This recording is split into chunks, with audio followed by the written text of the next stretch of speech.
Olá, bom dia. Na apresentação de hoje, nós iremos discutir sobre a dor musculoesquelética. Com isso, nós trouxemos um estudo que traz quais são as melhores práticas de cuidados para a dor musculoesquelética por meio de 11 recomendações consistentes de diretrizes de prática clínica de alta qualidade. Esse estudo ele foi publicado no British Journal of Sports Medicine com o extrato A1 e também um bom fator de impacto. Então, trata-se de uma revisão sistemática com um N de 44 estudos, que traz a síntese das diretrizes de prática clínicas, os CPGs, de dor musculoesquelética para 3 locais de dor mais comum, que seria então a dor espinhal, englobando a região cervical, torácica e também lombar, a dor no quadril e também no joelho, e a dor no ombro. Esses CPGs, eles são recomendações direcionadas a otimizar o atendimento ao paciente e também avaliar a relação de danos, de riscos e de benefícios de cada tratamento. Sabe-se que as condições de dor musculoesquelética, elas ocorrem em diferentes áreas, regiões do corpo, e elas compartilham semelhanças em relação ao seu mecanismo, ao seu fator prognóstico e também ao curso clínico. Então, considerando essa relação, essas semelhanças, existem alguns fatores que podem interferir nas condições de dores musculoesqueléticas. Sendo eles, por exemplo, o uso excessivo de imagem, que mesmo que esse uso ele rotineiro ele seja desencorajado, ainda se observa uma alta incidência que é associado a danos, sendo que se evidencia que mesmo na primeira apresentação de uma patologia musculoesquelética, o paciente ele já é encaminhado para radiografia ou para realizar um ultrassom, mesmo que os estudos eles tragam que existe uma relação fraca entre o que se encontra nesse exame de imagem e o que é observado no paciente, os sintomas que o paciente traz. Também o uso excessivo de cirurgia em condições musculoesqueléticas, como por exemplo a descompressão subacromial ou também o reparo de manguito. E esses estudos eles trazem que o resultado cirúrgico ele é bem comparável ao tratamento conservador, como por exemplo uma reabilitação com exercícios ou até mesmo a própria cirurgia simulada, e mesmo assim ainda há uma alta incidência da aplicação de cirurgias. Também o uso excessivo de opioides, sendo que a eficácia dos opioides, quando aplicados no controle da dor musculoesquelética, ele é questionável, tanto para uma condição crônica, quanto em uma condição aguda, e ainda, o uso precoce de opioides, ele tem sido associado a resultados piores no tratamento de dor lombar, e como vem sendo evidenciado um uso crescente, tem classificado como uma epidemia medicamentosa de opioides, dessa classe, né, de medicamentos, com os danos relacionados a esses medicamentos prescritos. E também, por último, a falha em fornecer educação e aconselhamento ao paciente em relação ao tratamento, quais os possíveis tratamentos, ou como se dá a condição que esse paciente tem, que ele apresenta. E mesmo que a educação e o aconselhamento sejam considerados os pilares do gerenciamento de condições de dor musculoesquelética, há uma baixa incidência de aplicação, sendo que somente 20% dos pacientes que têm a condição de lombalgia nos estudos receberam aconselhamento e educação em ambientes de atenção primária. Bom, então nós temos esse N de 44 estudos, porém eles precisavam tirar as informações de todos esses estudos e agrupá-las nessas 11 recomendações. E para isso foi feito por meio de classificações, em 4 modos, sendo que o primeiro seria o deveria fazer, que são aquelas recomendações onde a prática ela deve ser aplicada em todas as circunstâncias. O poderia fazer, que são recomendações que podem ser aplicadas, porém depende da circunstância que esse paciente se encontra. O não fazer, quando houve uma forte evidência em todos esses estudos de que essa prática ela não tinha um benefício ou que o dano superava o benefício. E, por último, a aplicação incerta, quando não tinha uma recomendação a favor, porém também não tinha uma recomendação contra a aplicação de determinada prática. Então, o artigo ele traz algumas recomendações para dor musculoesquelética. São um total de 11 recomendações que a gente vai estar citando no decorrer do trabalho. A primeira recomendação é sobre o cuidado centrado no paciente. Então, esse cuidado ele inclui cuidados que correspondem ao contexto individual de cada paciente, que empreguem uma comunicação eficaz e que utilizem processos de tomada de decisão compartilhados. Segunda recomendação é sobre o rastreio da alta probabilidade de patologias graves e também condições de alerta, sendo que os profissionais eles devem fazer esse rastreio, e 7 diretrizes oferecem essa recomendação para rastrear paciente quanto a possíveis patologias graves ou estruturais e também condições que servem de alerta durante a avaliação inicial. A outra recomendação é sobre a avaliação de fatores psicossociais. Então, 9 diretrizes recomendam que seja feita essa avaliação.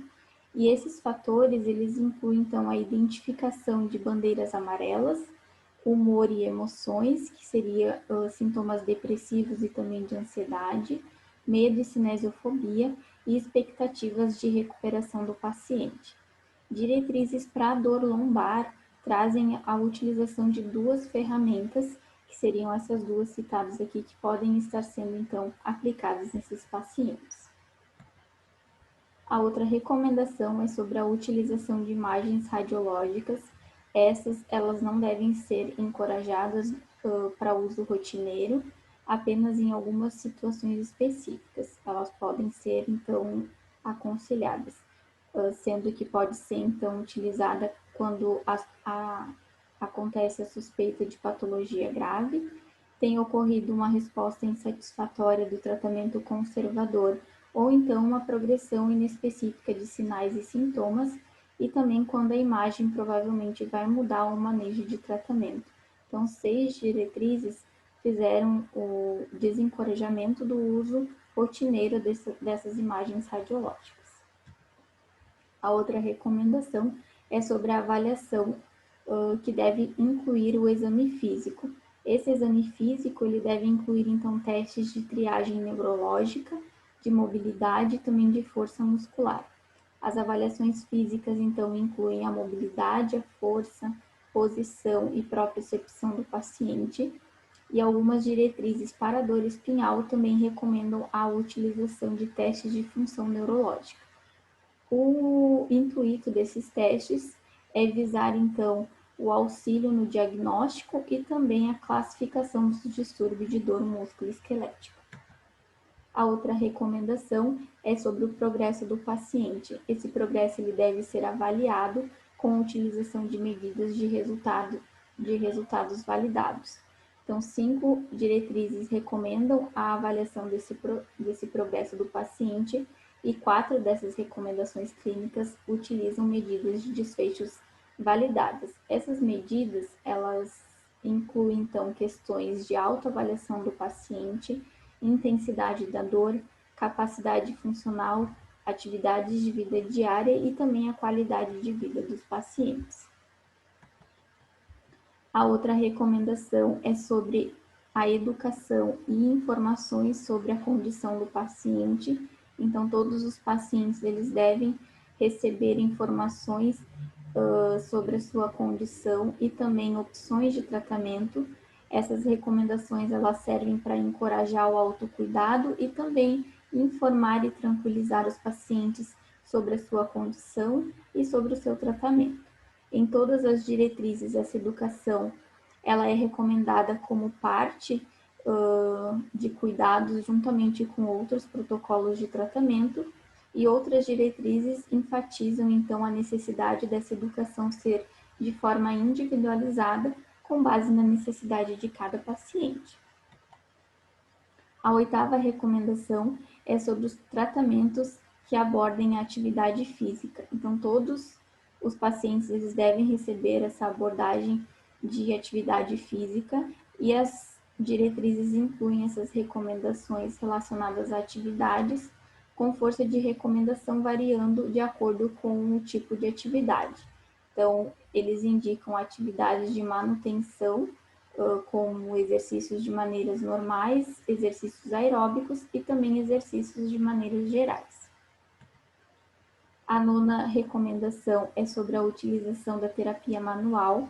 Ela só deve ser aplicada juntamente com outros tratamentos. Então, a maioria das diretrizes trouxeram essa terapia manual como uma recomendação que poderia ser feito e apenas uma trouxe como deveria ser feito. No entanto, quando incluída, ela foi um componente de cuidado multimodal, ou seja, ela foi aplicada juntamente com outras estratégias de tratamento.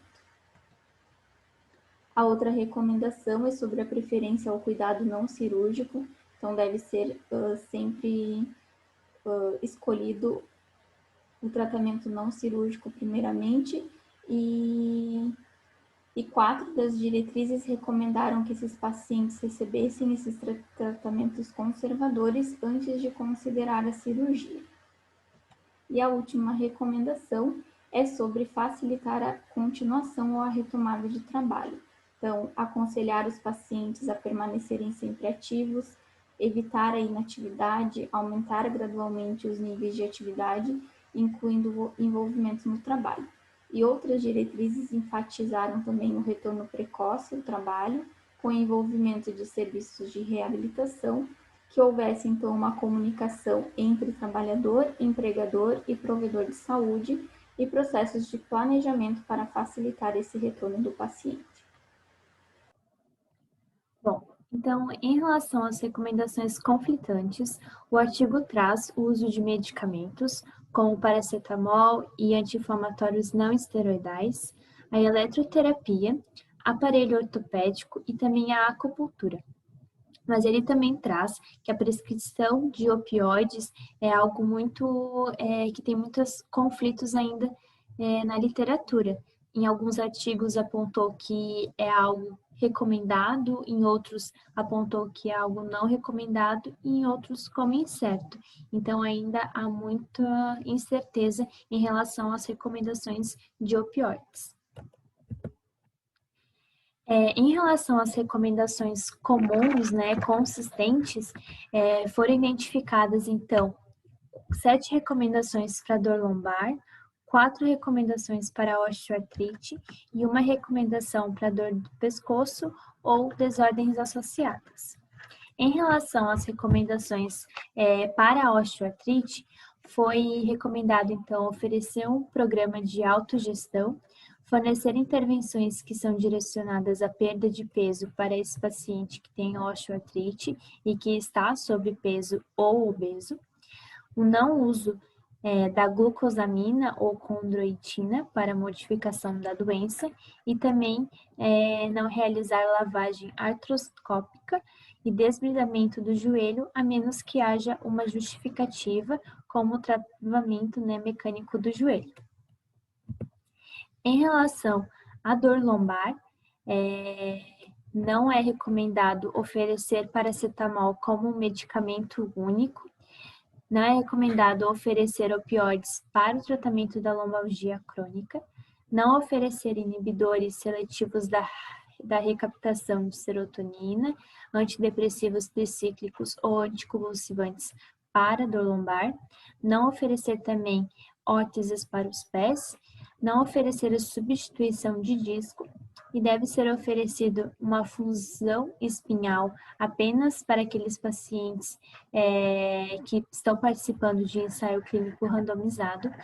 E as injeções espinhais, como injeções nas articulações, injeções intradiscais ou para ponto gatilho, elas não devem ser utilizadas para lombalgia. E para a dor cervical, então os distúrbios de dor no pescoço, eles devem ser classificados como graus de 1 a 5. O artigo ele não traz quais são esses graus de 1 a 5. Então, tem como discussão do artigo que foi, então, identificado 11 recomendações comuns, né, consistentes para o tratamento da dor musculoesquelética. Dentre essas recomendações foram aplicadas tanto em pacientes para a osteoartrite, para a dor lombar, dor no pescoço, né, na cervical e também dor no ombro. E essas recomendações, elas podem fornecer aos médicos ou para outros profissionais da área da saúde e também para aquelas pessoas formuladores de políticas da saúde e também pesquisadores, um consenso simples e claro de quais são as prioridades atuais da dor musculoesquelética. Essas recomendações elas podem ser utilizadas como um conjunto preliminar de padrões que podem ser refinados por meio de um processo estruturado e rigoroso. Os cuidados recomendados incluem, então, aconselhamento de autocuidado, educação desse paciente e prática de exercícios físicos como um tratamento de primeira escolha para a dor musculoesquelética. As evidências ainda elas são muito limitadas quando está relacionada a tratamentos passivos e também a cirurgia. O suporte para intervenções psicossociais, eles devem ser fornecidos principalmente para aqueles pacientes que têm um risco de mau prognóstico. A imagem radiológica, ela é de utilidade clínica questionável por causa da sua relação moderada entre os sintomas e o resultado. E visto isso, então as abordagens não cirúrgicas têm alto valor para manejo, sendo a educação e exercícios físicos formando os pilares de tratamento para dor musculoesquelética. Não foi possível também identificar um consenso único entre as diretrizes em relação à prescrição de opioides e no atendimento emergencial, né, de emergência, é recomendado que os médicos eles utilizem um sistema de bandeiras vermelhas para avaliar a probabilidade de patologia grave, aplicar o uso criterioso de imagens radiológicas, identificar os fatores de risco psicossociais, fornecer educação direcionada e também promover o retorno precoce ao trabalho e também às funções diárias desse paciente. Então, tem como conclusão que a variação na qualidade do atendimento, ela é uma barreira para fornecer um atendimento de alto valor e de alta qualidade para a dor musculoesquelética. E essas recomendações consistentes, evidenciadas para o manejo das condições de dor musculoesqueléticas, elas podem ser usadas por consumidores, por médicos e também outros profissionais da saúde, e também aqueles que são responsáveis por fornecer políticas para melhorar a qualidade no tratamento de dor musculoesquelética. Essa, então, é a nossa referência. E muito obrigada.